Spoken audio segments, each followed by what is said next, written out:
to be what God truly wants us to become. Whatever we possess in terms of wealth and power and influence, all these do not really matter. What truly matters is in our hearts. And this man of great humility is able to see, not only through his goodness and compassion, to see the power of God and how much God can work to the good of people. You and I are all called to holiness.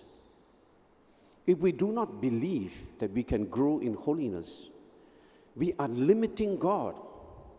We are preventing God and saying to Him that I do not believe you can transform my heart and change me into the person you will that I become.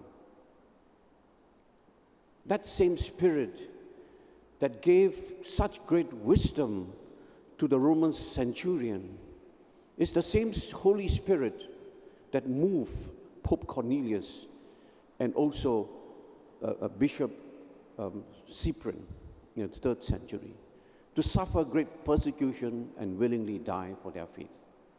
That same Holy Spirit is in your heart and in my heart, inviting us to transcend our limitation, our weaknesses, to trust in God, to believe in God more wholeheartedly, and not limit God by our own narrow perception of our own weaknesses that God cannot transform us.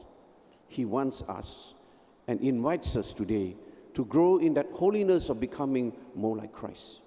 Regardless of what situation we may find ourselves in, if we dare to trust in the Lord, He will always provide. Gradually, over time, He will transform us. However great a sinner we may think we are, God's compassionate love is make a distinction between the sinner and the sin. He says, Apollos water the plant, God provides the growth. All we need is to dare to trust in the Lord.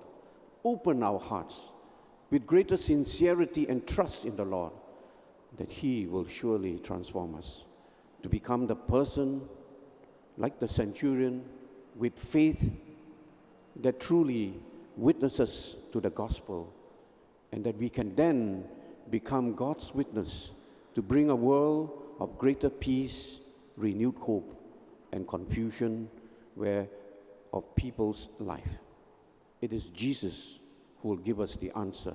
He will give us the light, the love, and the strength to make a difference, even small differences in our daily lives. Then our church will grow and become vibrant, because if each of us, if half of our Catholics around the world dare to trust in the Lord and open our hearts to the Lord, the world will be transformed. God is almighty. No one else and no power can match God.